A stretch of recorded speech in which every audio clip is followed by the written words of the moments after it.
Guys ఈరోజు మన topic ఏంటి అని అంటే బ్యాక్ డోర్ జాబ్స్.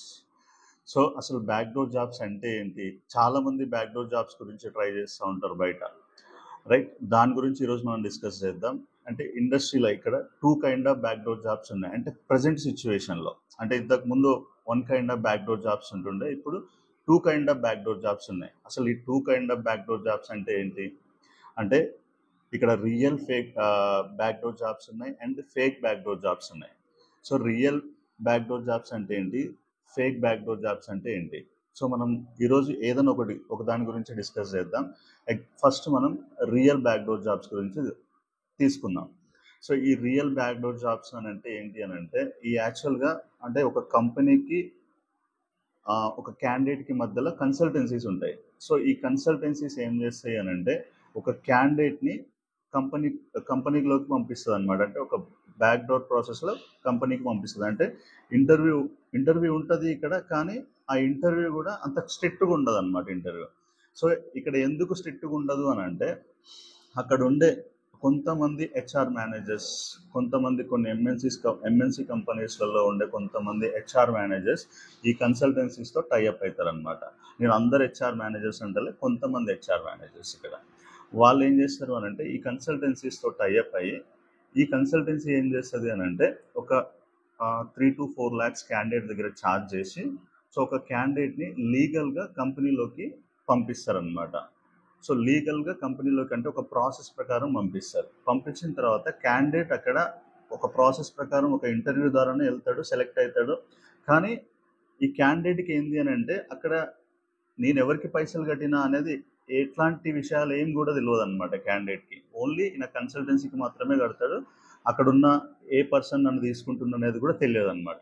సో లీగల్గా లోపలికి వెళ్తాడు. లోపలికి వెళ్ళిన తర్వాత అక్కడి నుంచి వెళ్ళి నువ్వు వన్స్ నీ ప్రాసెస్ మొత్తం అయిపోయింది, కంపెనీలో జాయిన్ అయిపోయినావు. జాయిన్ అయిపోయిన తర్వాత నేను ఏం చేస్తారనంటే, ఈ కొంతమంది హెచ్ఆర్ మేనేజర్స్ ఏం చేస్తారు అని అంటే, మిమ్మల్ని బెంచ్ మేనేజర్స్కి అసైన్ చేస్తారు. నెక్స్ట్ బెంచ్ మేనేజర్స్కి అసైన్ చేసిన తర్వాత, ఇప్పుడు మీరు ఆ బెంచ్ మేనేజర్ ఏం చేస్తాడు, మిమ్మల్ని ఏదన్నా ఒక ప్రాజెక్ట్లోకి పంపించాలి.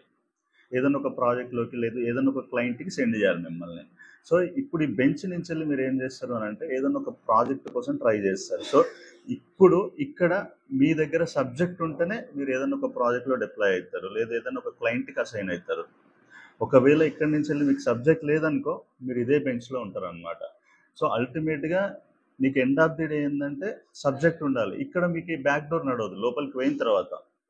సో వాళ్ళకు కూడా తెలియదు, ఆ బెంచ్ మేనేజర్కో లేకపోతే ఇంకా నిన్ను వేరే ప్రాజెక్టులకు తీసుకునే మేనేజర్స్కో లేకపోతే ఆ క్లయింట్కో నువ్వు బ్యాక్ డోర్ ద్వారా వచ్చినావు అని చెప్పేసి వాళ్ళకు కూడా తెలియదు. నువ్వు ఒక సబ్జెక్ట్ ద్వారా వచ్చినావు అని చెప్పేసి వాళ్ళు అనుకుంటారు.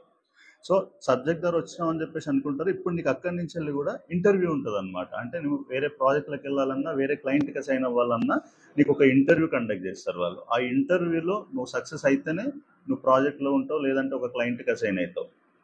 సో ఇక్కడి నుంచి వెళ్ళి మీరు ఏంది ఆ ప్రాసెస్ ప్రకారం వెళ్ళాల్సి ఉంటుంది కాబట్టి, సో ఒకవేళ అక్కడికి వెళ్ళిన తర్వాత నీ దగ్గర సబ్జెక్ట్ ఉంటే డిప్లాయ్ అవుతావు, లేదంటే అదే బెంచ్లో ఉంటావు. అట్లా ఒక 3 to 4 months ఉంటావు. ఒకవేళ నువ్వు వేరే ప్రాజెక్ట్కి డిప్లాయ్ అవ్వకపోయినా, ఏదైనా వేరే క్లయింట్కి అసైన్ అవ్వకపోయినా ఒక 3 to 4 months వస్తారు నిన్ను. నీ దగ్గర సబ్జెక్ట్ లేదు అని అంటే నిన్ను మళ్ళీ బయటికి పంపిస్తారనమాట. అంటే ఇక్కడ ఏంది అని అంటే, ఒకవేళ సబ్జెక్ట్ ఉండి నువ్వు బ్యాక్ డోర్ జాబ్ ట్రై చేసినా ఓకే, కానీ సబ్జెక్ట్ లేకుండా నువ్వు బ్యాక్ డోర్ జాబ్ ట్రై చేసినా ఒక 3 to 4 months ఆ 6 months లోపల, మినిమం ఎంఎన్సీ అయితే 6 months to 1 year లోపలనే నువ్వు బయటకు వచ్చేస్తావు. నువ్వు బయటకు వచ్చేసిన తర్వాత మేబీ నువ్వు కన్సల్టెన్సీకి పోయి అన్న నన్ను బయటకు పంపించారు అని చెప్పేసి నువ్వు ఒకవేళ వాళ్ళని అడిగినా, వాళ్ళు ఏం చెప్తారు, నీకు ఆఫర్ లెటర్ వచ్చే వరకే మా పని. ఆఫర్ లెటర్ ఇచ్చినాం తర్వాత నువ్వు సబ్జెక్ట్ నువ్వు చూపించుకోవాలి. నువ్వు చూపించలేదు అక్కడ, అంటే నీ సబ్జెక్ట్ ఏందో వాళ్ళకి చూపించలేదు, సో నేను బయటికి పంపించారు, నాకేం సంబంధం లేదని చెప్పేసి కన్సల్టెన్సీ వాళ్ళు చేతులు ఎత్తేస్తారు. సో ఇక్కడ ఏంది లాస్ అయింది ఎవరు, ఇక్కడ 3 to 4 lakhs లాస్ అయింది ఎవరు, మీరే. ఇప్పుడు నీకేమనిపిస్తుంది, వన్స్ నువ్వు బయటకు వచ్చిన తర్వాత, అరే నేను సబ్జెక్ట్ నేర్చుకొని పోతే నేను సర్వైవ్ అవుతుండే కదా అని చెప్పేసి అనిపిస్తుంది. అప్పుడు రియలైజ్ అయ్యి చాలామంది మళ్ళీ సబ్జెక్ట్ నేర్చుకోవడానికి ట్రై చేస్తారు. సో దానికంటే ముందే మీరు ఫస్ట్ సబ్జెక్ట్ నేర్చుకొని జాబ్ బయట ట్రై చేయడం స్టార్ట్ చేయండి. బ్యాక్ డోర్ జాబ్స్ కంటే బెటర్, నువ్వు స్ట్రగుల్ అయినా సరే, కొంచెం లేట్ అయినా సరే, జాబ్ అనేది బయట నుంచి వెళ్ళి నీ ఓన్గా ట్రై చేయండి. ట్రై చేస్తే మీకు డెఫినెట్గా మీరు ఒక దగ్గర మంచిగా ప్లేస్ అవుతారు. సో డెఫినెట్గా నేను ఇంకో నెక్స్ట్ వీడియోలో అది రియల్ ఫేక్ బ్యాక్డోర్ జాబ్స్ అంటే ఏందో నేను ఎక్స్ప్లెయిన్ చేసిన ఇప్పుడు మీకు. రియల్ బ్యాక్డోర్ జాబ్స్ అంటే ఏంది, కొన్ని ఎంఎన్సీస్ ఒక ప్రాసెస్ ప్రకారం రియల్గా మిమ్మల్ని రిక్రూట్ చేసుకుంటారు. సో ఇంకా ఫేక్ బ్యాక్డోర్ జాబ్స్ అంటే ఏంది అనేది నేను డెఫినెట్గా మీకు నెక్స్ట్ వీడియోలో చెప్తా. అసలు ఈ ఫేక్ బ్యాక్డోర్ జాబ్స్ అంటే ఏంది, అసలు దానివల్ల యూజెస్ ఏంది, దానివల్ల ఎట్లాంటి ఇబ్బందులు ఉంటాయి అని చెప్పేసి నేను డెఫినెట్గా మీకు నెక్స్ట్ వీడియోలో ఎక్స్ప్లెయిన్ చేస్తా క్లియర్గా.